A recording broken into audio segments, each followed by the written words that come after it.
Ipasok na muna natin habang may Uy, oras si uy, Mase si Mase. dahil nandun siya sa Japan. Hi Mase, anong mga ganap dyan sa Japan?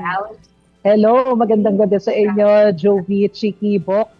Well, bukas inaasahan natin na darating dito si Pangulong Bongbong Marcos sa Tokyo para sa kanyang unang state visit dito sa Japan. Inimbitahan kasi siya ng Prime Minister ng Japan. So, inaasahan na makakausap niya ang Prime Minister, partikular dun sa issue ng security o ng energy security. Of course, nariyan yung maritime and defense, especially ngayon na sinabi na ng Japan na open na sila para doon sa pag-export ng mga weapons at saka yung iba pang mga military equipment. So kabilang yan doon sa ine-expect. But of course, ang sinasabi kasi ng Department of Foreign Affairs, isa doon sa pinaka-importante na topic talaga na i-discuss nila ay yung tungkol doon sa energy dahil alam naman natin yung naging epekto ng crisis dyan sa Middle East sa Pilipinas at saka doon sa buong ASEAN countries. Tamang-tama dahil ang Pangulong Bongbong Marcos ang chair ng ASEAN. So bukas, ina-expect natin na darating na dito si PBBM sa Tokyo. Tapos ang una sa kanyang agenda ay yung pagharap doon sa Filipino community dito sa Tokyo na ang sabi ng DFA ay nasa more than 340,000 daw yung mga Filipinos all over Japan. Tapos kalahati dyan mga temporary migrants. So saan yung venue yun for the Filipino community, Mase? And what time?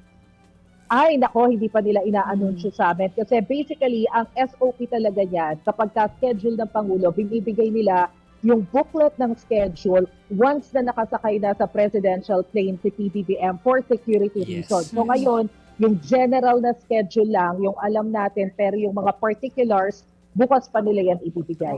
Mase, kasama ba si Yusek Claire dyan?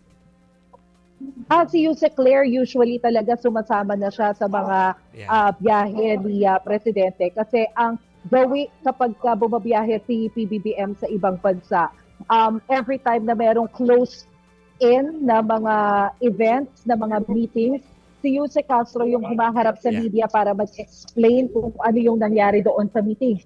So, ina-expect natin nakasama rin si Ante Claire dito bukas. Yeah. Kaya ako natanong yon Mase, kasi maraming mga batiko sa Senado kanina na talaga naka-aim towards her. Aside from Yusek Claire Castro, mismong sa first family. So baka may mga reaction sila. Pero I'm sure bukas mo na iuulat yan sa atin kapag talagang nagsalita na sila.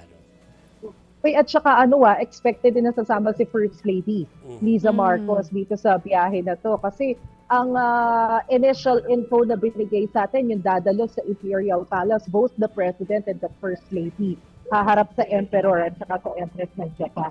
Okay, sige. We'll see you tomorrow, Mase. Thank you. Thank you, Mase.